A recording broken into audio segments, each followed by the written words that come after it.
This edition of MacVoices is supported by SaneBox. Organize your inbox and never waste time on email again. Sign up today at sanebox.com/MacVoices to save $25 on any subscription. Today's edition of MacVoices is supported by Linode. You can build it on Linode. Get started today with $100 in free credit for MacVoices listeners and viewers at linode.com/MacVoices. Welcome to MacVoices Live on Facebook. This is the talk of the Apple community, and I'm Chuck Joyner.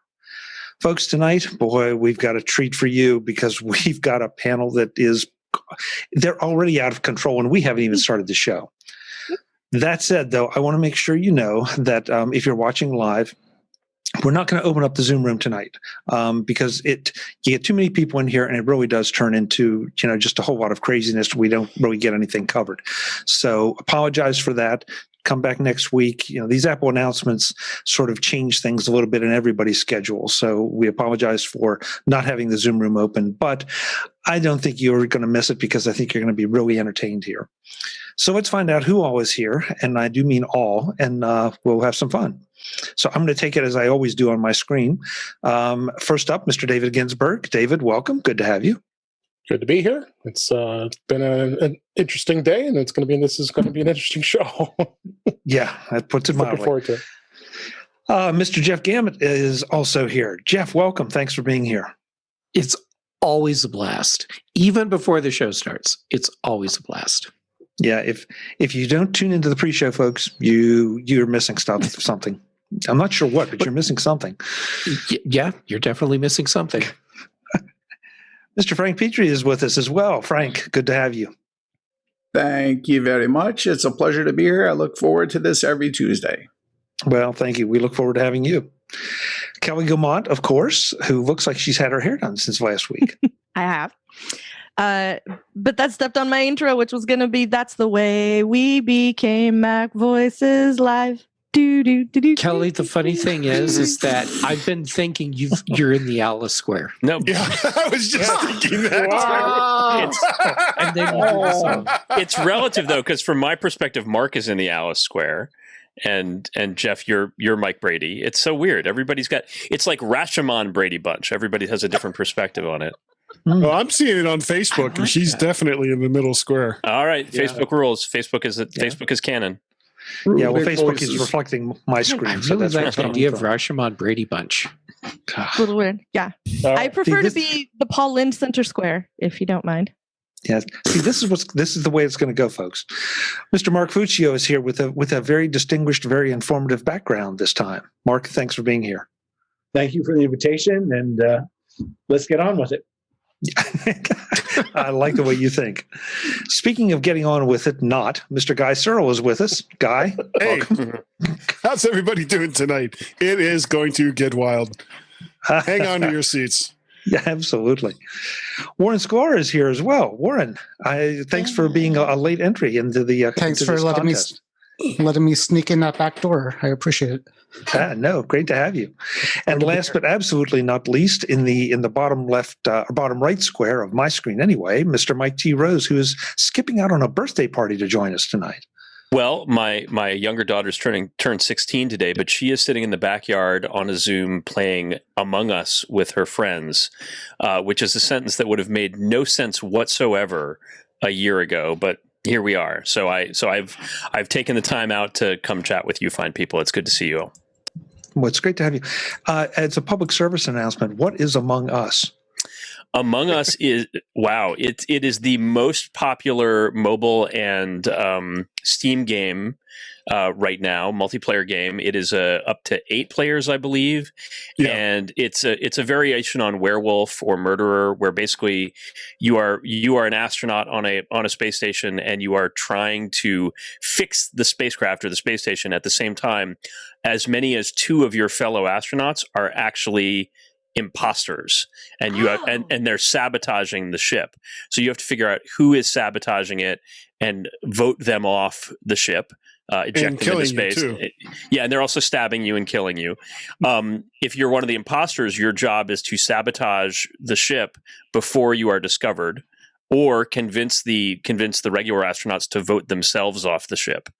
So it's great. Very popular, very, very, very popular with the streamers, and the kids are playing it right now in the backyard virtually. Do they pay royalties to the Trump family or the Trump administration?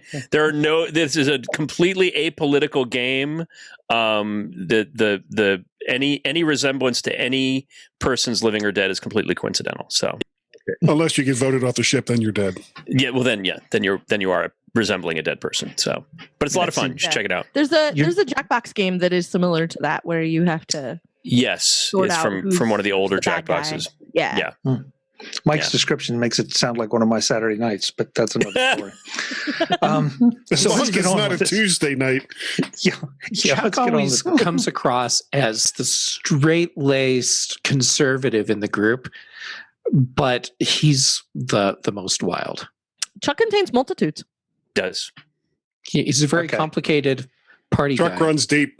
Chuck runs deep. It's too bad we don't do show titles. I might use that one actually.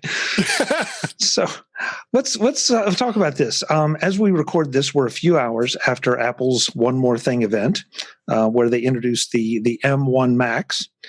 And, that's what we're here to talk about. I'm going to suggest that maybe just out of expediency that we don't just reanalyze all the specs and everything unless they're relevant to your point, simply because it's only a 45-minute presentation. Folks, you can go and watch it, and you really should. It's another really, really well done. I think we're starting to think of them almost as Apple infomercials, but they're better than that. They're informative. They introduce the product, and there's a little fun with them too. So I want to start with Mark though, just because he has all the reference material right behind him. So he just can look around and pick whichever one he wants to talk about. Mark, how important do you think the new Macs are? I think we're seeing the start of clearly another phase in Apple's growth and evolution. They started out on a Motorola processor, moved to an IBM processor, then an Intel processor, and now they're on their own ARM-based architecture. And I've been saying on your show and others for 7 or 8 years, since 2013, that Apple would ultimately make this transition. And the reason it occurred to me then was, number one, that Apple's volume in terms of processors for its iPhone, iPad, at that point, the Apple TV, was within 10% of what Intel was shipping in terms of volume. Now, with a background, coming out of the semiconductor industry, that's huge. That's enormous, because basically that means that they can be there right at the front line in terms of getting the latest and greatest advanced process technology. And I think what we've seen is just a slow, deliberate, step-by-step evolution that they've been integrating more and more and more, onto their silicon. And that happens. They made a big deal today of, it's a 5 nanometer feature size. Well, I don't know if a lot of people really understand what that means, but when you need to lay down a line of atoms in order to make a transistor, the feature size that they're using is 5 nanometers.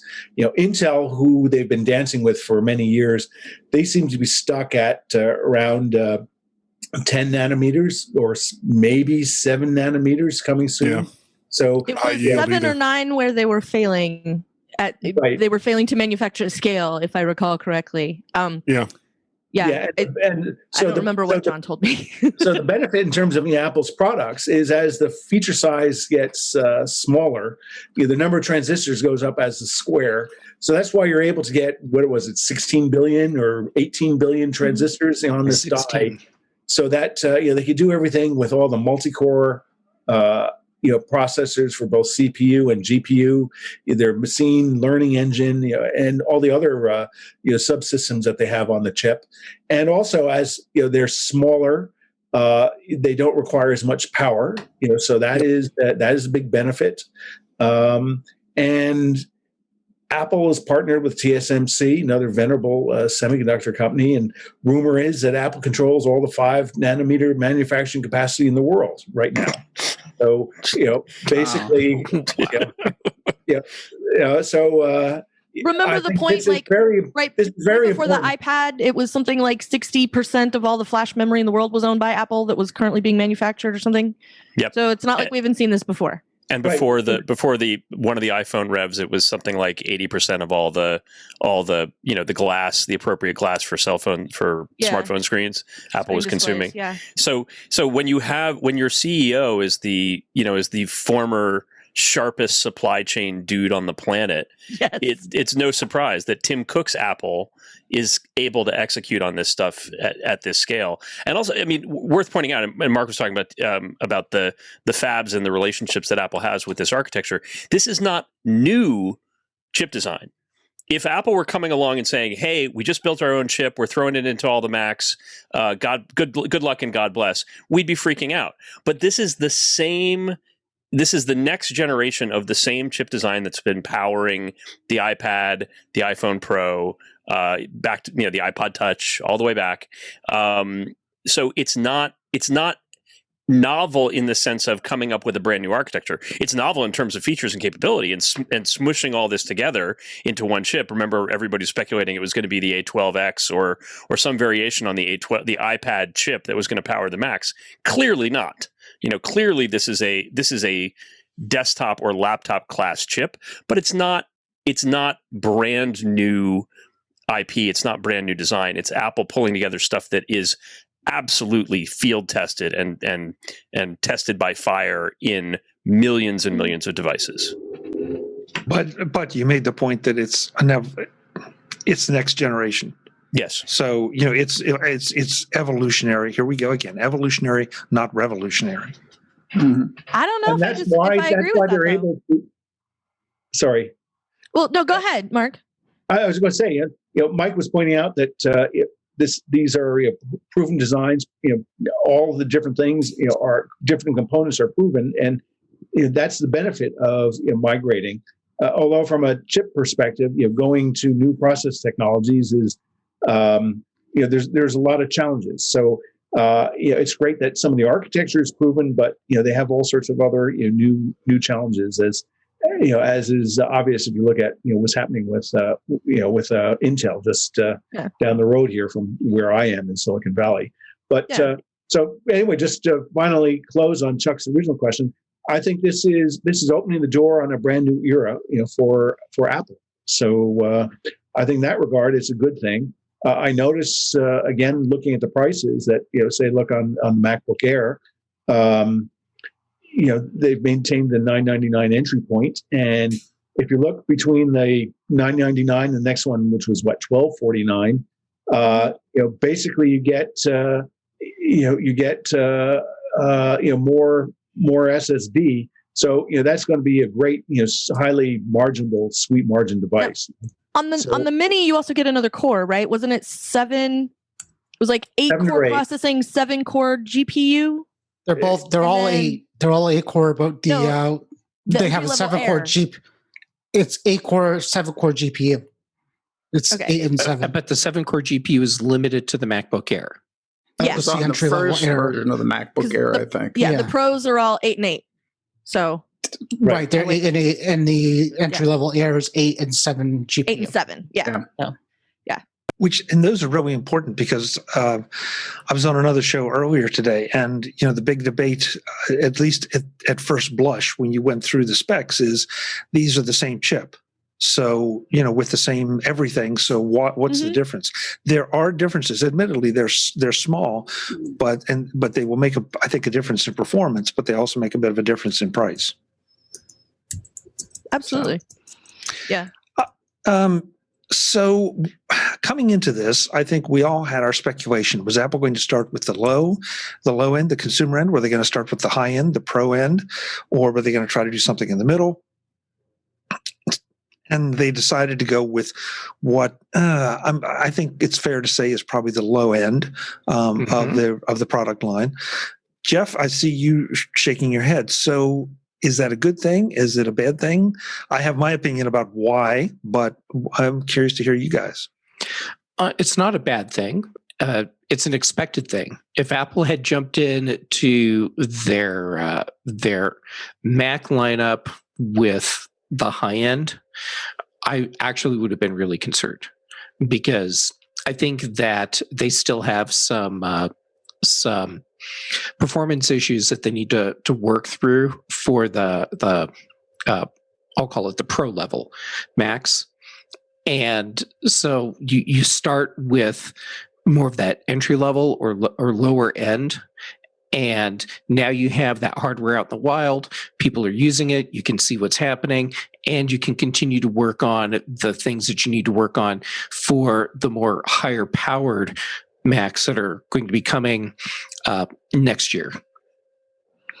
And one of the things that I see as a problem, and I'm not saying this in a negative way, it's just, when you're doing something like this, you have problems that you work through and get the solution and then roll out the computers. The big problem that I'm concerned about is memory management, because you have to do it in a different way on the Mac than you do on an iPad. So when you switch between apps on an iPad, essentially what's happening is the app that you're not using goes into this hibernation sort of shutdown state. So now all the memory can be used for the foreground application. You can't do that on the Mac, because you need those background applications to be able to remain active and work in the way that you expect Mac applications to work. So how do they address that? And I don't know. They're working on it. They've clearly figured at least part of it out. Otherwise, we wouldn't have these 3 new Macs that they just announced. But to address how that's going to apply to the higher end machines, well, my guess is they're still hammering some of that out. Plus, I think they're also working out what they're going to do for some of the higher end graphics. I think it's going to end up being a horsepower issue, and maybe the M1 doesn't have the horsepower. Maybe it's the M1X or the M2 that we get where all this stuff has been refined, and where there's, maybe the new iteration of Mac Pro, for example, maybe it has 2 of these, and you use one of them. Or more. One of them's dedicated to Logic or Final Cut or whatever the thing is that you're doing that's like, eats lesser processors like canapes. And then you've got the other one that's like managing the system and doing all the rest of that stuff.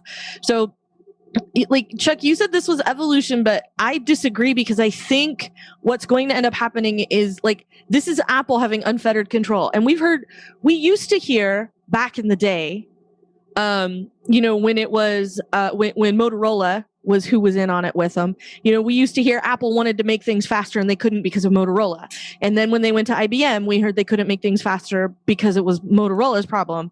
So, now we know they're waiting on Intel to get their manufacturing poop in a group, and they never managed it. And so Apple went off on their own and they're doing their own thing.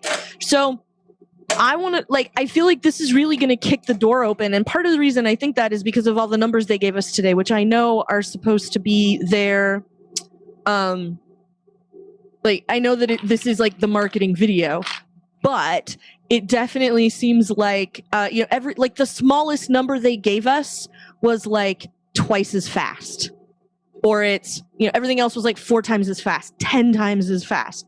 The second you consider opening the lid, all Craig Federighi has to do is make eyes at you and instantly the display lights up, right? It was Barry White starts playing. And Barry White is playing. And I hope he publishes that shortcut. That's all I'm saying. But the thing about it is that every one of those numbers was fundamentally a much, because if you flip that around, it means doing that thing takes half the time, or a quarter of the time, or a tenth of the time, is what they're trying to say. But 10 times faster sounds a lot better than a tenth of the time or whatever. So By the way, hi, Mike. Yeah, that's what I do. So this is so I think this is going to be revolution because Apple always claimed it was the other guy that they were teamed up with on the chips that was holding them back. And Apple's never had trouble bringing out every fall. We get a phone that's faster, a phone with more cores, a phone with some sort of I love it. And I am not talking smack about my shiny new 12 Pro in any way, but that is a ludicrous amount of computing to have in my pocket when I have pockets that it fits. That is a ludicrous amount of computing to be carrying around upon your person. And this is just kicking the door open for Apple to do that kind of development on the processor side. I think it was kind of nervy on their part to start with the first and second most popular computers that they sell.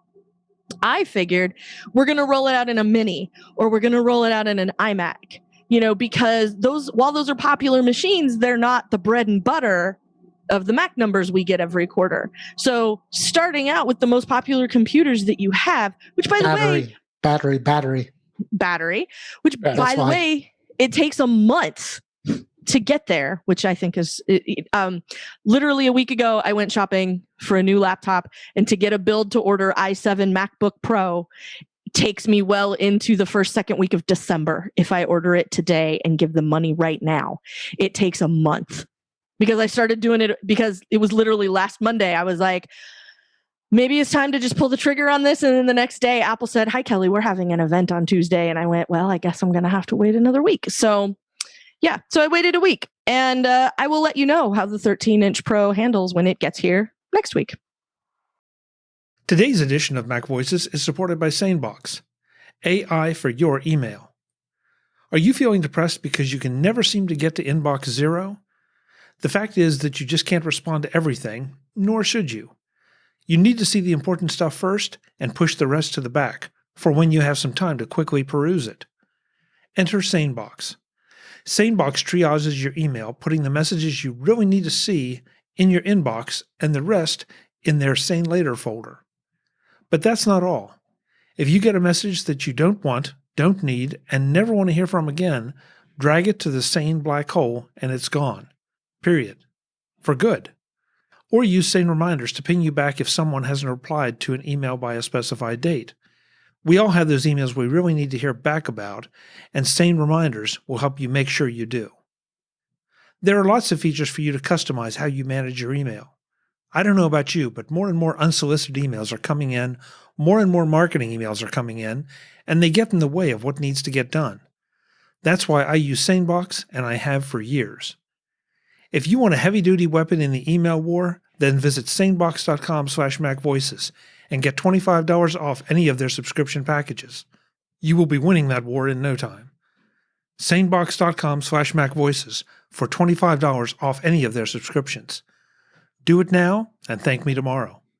Thanks to SaneBox for their support of MacVoices. Today's edition of MacVoices is supported by Linode at linode.com/MacVoices.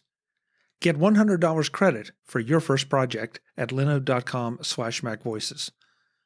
Ready for that first website? That next website?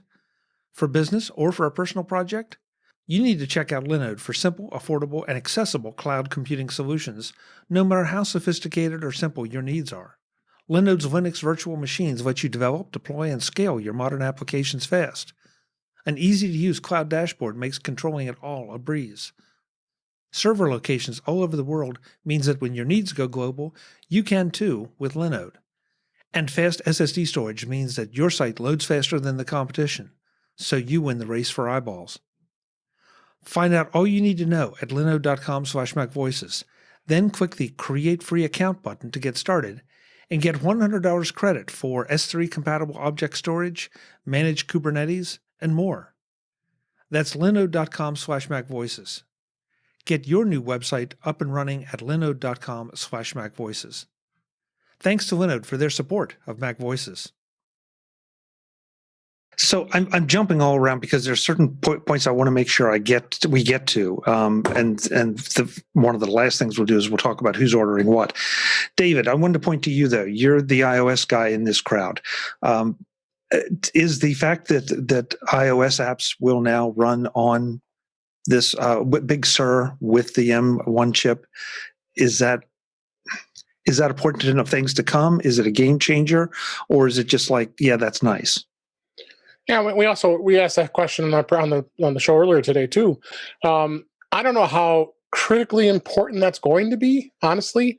Yeah, there are some nice apps that are out there. They're on iOS that would be nice to have on Mac. Some weather apps and other types of apps. I just don't know how critical the developers are going to want to get them ported over that quickly, being able to have them on the Macs right away. How important is it? I don't know. It's hard to say. I mean, there are obviously some apps already that are on both platforms, that have been there for, like Microsoft Office and Pages, Numbers, those kinds of apps. But I don't just know how critical that really is, because if you notice, they really didn't talk too much about it today during the event. So I would be surprised to see if it's going to be a priority at this point, as far as iOS versus Mac OS. It was more about the hardware. I think it's going to be a good stopgap, because I think if there is compatibility issues in the next few years, there may be an iOS app that could get you through it until the Mac app is ready. So I'm thinking like even if Office wasn't ready for the new Mac, there is an iOS Office app you could use on your Mac to get through the period of until Microsoft releases their product for the new Silicon. So for that, it's going to be nice. But for anything that requires touching it, like any games, I can't see anybody playing a game on it without a touch interface unless they figure that out. But again, I think it depends on the game, though. Yeah, definitely. But most games that I see are very well. A lot of them are touch centric. A lot of them aren't. A lot of them, really should have some kind of keyboard controller that don't. Joystick, controller. But anything like any tap based game like Temple Run, that you can do that on the trackpad. And in fact, most touch based games, the trick is going to be whether you need to be synchronized with touching the actual screen surface. But as a for instance, Among Us, which was shown in a screenshot during the keynote, even though I think 9 to 5 Mac said ahead of time they did not see it in the App Store, the iOS App Store for Mac, or with the Mac compatible flag. But that actually is a game that already has different navigation modes or different control modes depending on how you want to use it. So you could just drag the trackpad and get essentially the same experience. It's also on Steam, so it's like a computer game as as a mobile game. Right. It has a controller. They've built all that in already. Yeah. It has a controller UI. I mean, I think this is truly a situation where we're going to have to wait and see what that user experience is like. There may be iOS apps that prove to be ridiculously successful on macOS that we can't anticipate, and because they provide something that a traditional Mac app doesn't provide.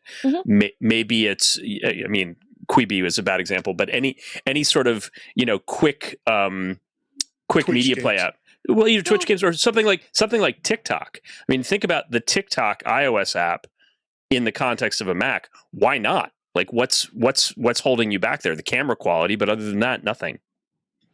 There's a lot of business applications. I work in a retirement community. There's plenty of them that it's only on iOS on the iPads, and they're walking around with iPads because you can use the web interface for a lot of these things too, for these back-end services on the web. But the app, they've gotten used to the app, and a lot of times the app is cleaner and easier to use for people. So that could definitely be something that that businesses might use as well. At least right now, anyway. I think of my smart home stuff, like the options available to run my lights and things are minimal. If I want to do it with my computer and not use the S-Lady to do it, then like the options I have for operating my lights, changing my thermostat, that kind of stuff, like I don't have most of that on my computer. It's mostly on iOS. So like that's one of the things I think of. And I know there's a few weather apps for Mac OS, but most of the stuff that I like the best is not a Mac app. So those automation things are a great point. And imagine them being like almost like widgets, like these like iPad, iPhone apps that you could just kind of scroll into and control your home that way with the app. That'd be, yeah. Yeah, especially since I'm here so much, it would really be handy if I could do some of that from the device that I'm in front of. And I know that, a good portion of the time, yes, that's an iOS device, but it would be really nice if the portion of time that I'm in front of the computer, like I am now, that if I decide it's too warm or it's too cold, that I could make that adjustment on the Ecobee and not think twice about it. Because I can do it right here from, a deal in my menu bar and call it good or whatever. Yeah. Frank, you're trying to get in. I want to make sure you say something. I will throw in just one app that I would love to see work on this, and that's Instagram. Because right now there just seems to be no really good or great Instagram client on the Mac. Yeah. So, Frank, what was your point? I wanted to ask David. Okay, we can run an iOS app over to Mac. Can we run a Mac app now to iOS, or is this something the developer has to decide? I mean, it was something that wouldn't be a touch thing, but no, it's definitely developer. Developer would have to universal binaries for both sides of the platforms in order for them to be able to be on both the Mac and iOS. Because you're right. There are Mac only apps and there's iOS only apps. The iOS side, I'm thinking, again, I'm not a developer, so I could be wrong about this, but I think on the iOS side of things, because of this new platform, the M1 processor, it's probably going to be a little easier for the developer to get it converted over to Mac OS versus something that was written in Mac OS to bring it over to iOS. Yeah. Yeah, and that's part of where Catalyst, I think, came from at Dub 18 or 19. I don't remember now. Yeah. But a point I wanted to make, part of that is making that is putting those together. Yeah. A point I wanted to make on the timing of this, Jeff, I agree with everything you said about the timing, but I also have to wonder, and sort of merging with Kelly's comments, these are some of the most popular, widely bought machines that Apple makes, and it just happens to be November before the gift-giving season. I mean, should that have given us a clue? Yeah, but iPhones are always sold that way. They weren't secret. They said before the end of the year. Oh yeah. But I just mean but they timed it. Pre-order December 31st. But in terms of the mix of hardware, I think, Chuck, your point is that positioning the most popular student and consumer machines, you are far more likely to give somebody a MacBook Air as a gift than you are to give them an iMac Pro. I mean, unless you are Chuck and that's what you're giving this year, which is fine. I completely understand that. But Chuck, are we getting iMac Pros? And there should be one for each person on the panel, by the way. Absolutely one for each person. Yeah, I think so. Got it. Chuck clause. But yeah, I mean, I think this is actually I'm sure an experience that everybody on the panel has had, which is your friends or family member turning to you as the alpha geek within your pack and saying, should I buy an Apple Silicon Mac? When they're introduced, is that something I should do? And what I've been telling folks is, if you anticipate holding on to this machine for 3+ years, which is perfectly reasonable life cycle for a laptop, get an Apple Silicon Mac, because you will have the developer focus, you'll have the extended OS support over that period of time. And honestly, if it's for a student today, if they've got Zoom and they've got Chrome, they're probably fine. Like, they're not going to be colliding with app compatibility issues unless they're specifically doing video editing in Premiere or, image editing in Photoshop, things where we have to wait for for ISVs to bring their applications along. Apple did say that Photoshop's coming in the early part of 2021, but that's the only caveat. Otherwise, it's like, I'm asking the room, is that the same advice you'd give everybody in your family? Go ahead and buy an Apple Silicon Mac. I think that's the reason why a lot of us bought one today, because we need to answer that question by experience. Yep. Well, and the people that I'm answering this for, part of the reason that the lifespan of that laptop is as extended as it is, it's a 5, 6, 7 year, lifespan on that machine for whatever reason. Part of it is because it's low mileage, because it's primarily web browsing, maybe an email app, a game here and there, and that, like a lightweight game, not, Among Us or Fortnite or something like that. But I have the solitaire app I like to play. I have the cribbage app I like to play. And so if that's the bulk of what you're doing with it, then yes, it will absolutely last you that amount of time. And in order to do that, to hedge those bets, the Silicon Mac is going to be the way to do it. We're making a lot of assumptions, so we don't know. Of course we are, but that's what we do.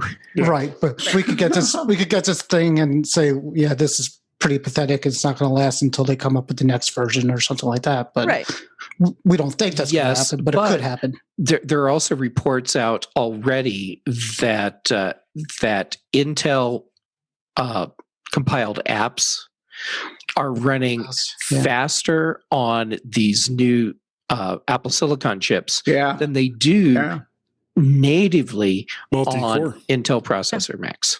I think it was. Hello, Brittany. Welcome. Hey, Brittany. Good evening, Hey, Brittany. Brittany. Hey, Brittany. Now it really is a party. You get a free iMac if you haven't heard. Yeah. I get one. Cool. Yeah. I just got here. But, sorry, only the first 9 people. Oh. But Chuck has a soft heart, so he'll probably make an exception for you. Yeah. It might be last year's model. He'll give you the case. Our Mac Voices panel had a lot to say about the Apple's One More Thing event and the introduction of new M1 Macintoshes. So this is going to be a 3-part Mac Voices series. This was part 1, part 2 coming up, where we continue to talk about who's buying what and why for both themselves and their families, and how it might affect your decision on what to buy for yourself or your family. That's next time on Mac Voices. Until then, and as always, thanks for watching. Visit MacVoices.com for show notes and to connect with Chuck on social media. Get involved in our Facebook group or like our Facebook page, and get more out of your Apple tech with Mac Voices magazine, free on Flipboard and on the web. And if you find value in it all, consider supporting us through either our Patreon campaign at patreon.com/MacVoices, or by making a one-time donation via the PayPal link on our front page and in the show notes of each episode. You will join these fine people who help bring you Mac Voices.